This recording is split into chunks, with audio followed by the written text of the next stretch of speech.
Fuerza axial, que está entre nuestras fuerzas normales.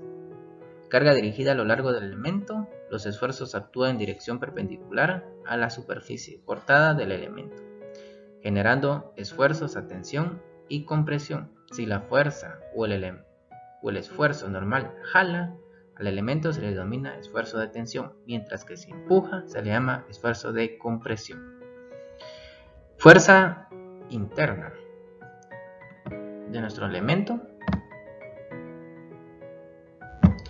El área transversal de la sección y nuestra fuerza externa sobre una superficie uniforme. Aquí tenemos un elemento sometido a tensión, otro elemento sometido a compresión.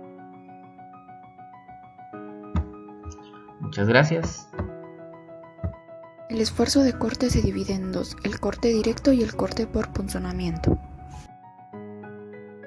Corte directo. Cuando las fuerzas ya no se aplican en el eje, dejan de ser axiales. En este caso, si se aplica una fuerza arriba y otra abajo, como se observa en la figura, esto provoca que una parte del elemento baje y la otra suba, y esto produce un corte.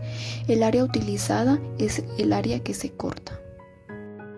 Corte por punzonamiento. Este corte se da cuando un elemento está sometido a una carga de otro elemento. Este le aplica presión al elemento en el centro, lo que provoca que el elemento se perfore como se observa en la figura. El área que se utiliza es el área que se cortó, el pequeño cuadrado que se observa. ¿Qué es el esfuerzo de aplastamiento? Este tipo de esfuerzo ocurre cuando un cuerpo es soportado por otro y es el esfuerzo de compresión desarrollado entre dos cuerpos en su superficie de contacto.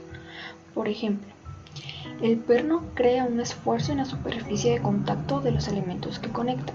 En este caso, este perno CD va a crear ese esfuerzo en la superficie de contacto, es decir, entre la placa A y entre la placa B.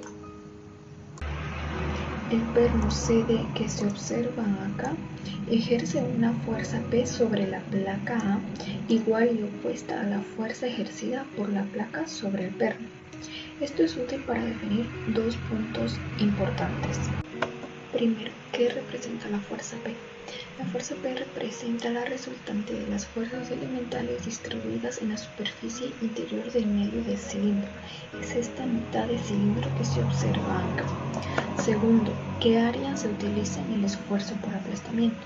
Como se puede observar acá tenemos un pedazo, una porción del perno.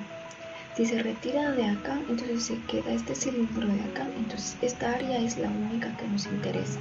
Va a ser el diámetro representado en D y la altura total que se representa en T.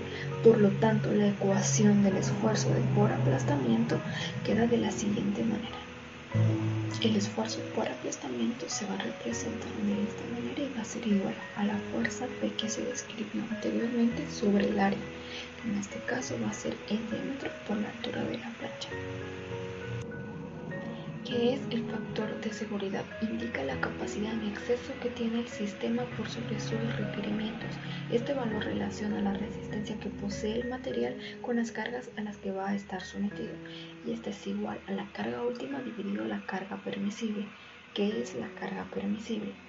Es la máxima carga que puede soportar a un elemento estructural en condiciones normales de uso, es decir, solo una fracción de la capacidad última del elemento estructural y el resto de la capacidad que tiene el elemento estructural se reserva para asegurar el buen desempeño de la estructura. ¿Qué es la carga última? Esta carga es mayor a la permisible, porque con la carga última se va a producir una falla del elemento estructural. En esta parte hablaremos sobre la deformación. Esta se da cuando le aplicamos una carga a un elemento y puede resultar como un elemento de tensión o compresión. Por ejemplo, supongamos que esta caja es un elemento de acero, de aquellos que se usan en las estructuras. Si yo aplico una carga aquí y otra por aquí, mi elemento se hace más corto, o sea, se comprime. Por lo tanto, su longitud va a cambiar. Aquí tomamos la compresión como negativo. Y si ahora le pongo una carga de esta manera, esta va a reducir su altura, pero su longitud va a aumentar. A esto se le llama deformación por tensión y en este caso tomamos la tensión como positivo. Bien, en realidad un elemento no se estira o se comprime tal como lo vimos en el ejemplo, porque su deformación es muy pequeña. Ahora bien, para que la deformación se cumpla, la carga se debe dar en todo el material.